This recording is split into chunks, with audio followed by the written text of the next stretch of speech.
بسم اللہ الرحمن الرحیم۔ السلام علیکم جی۔ بہت بری خبر آئی ہے جی، عمران خان کی لانگ مارچ پہ جو ہے فائرنگ کی گئی ہے۔ فائرنگ ہوئی ہے اللہ والا چوک وزیر آباد میں، تو 4 سے 5 بندے جو زخمی ہیں ان میں سے عمران خان کی ٹانگ پہ گولی لگی ہے، یہ بتایا جا رہا ہے۔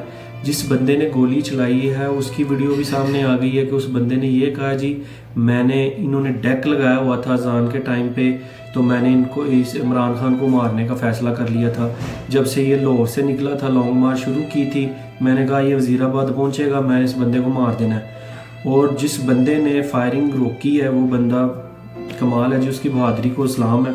اس بندے نے کمال کر دیا ہے کہ گولیاں چل رہی ہیں، اس نے آگے سے پسٹل پکڑ لیا ہے۔ اور کچھ چینل نیوز والے یہ بھی کہہ رہے ہیں AK-47 سے عمران خان پہ حملہ ہوا ہے۔ جھوٹی خبر کبھی بھی کسی تک نہ پہنچائے، ہمیشہ سچ کا ساتھ دیں۔ اور بہت ہی برا ہوا ہے، بہت افسوس کی بات ہے یہ۔ ہم اس چیز کی پوری 100% مذمت کرتے ہیں۔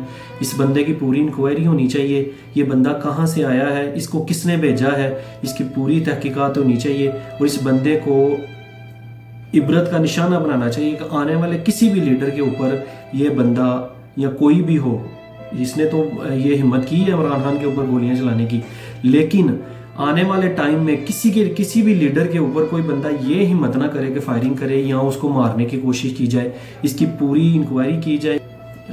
ہماری جمہوریت میں نا ایسا کام نہیں ہونا چاہیے کہ کوئی بندہ اٹھ کے کسی بندے کے اوپر فائرنگ کر دے، کے اوپر تنقیدیں کرنا بری بات ہے۔ عمران خان صاحب، اللہ تعالیٰ آپ کو صحت تندرستی دے۔ پھر دوبارہ کہہ رہا ہوں، بہت دکھ کی بات ہے۔ اللہ تعالیٰ عمران خان صاحب کو صحت تندرستی عطا فرمائے، پوری قوم کی دعائیں ان کے ساتھ ہیں۔ تو اللہ حافظ۔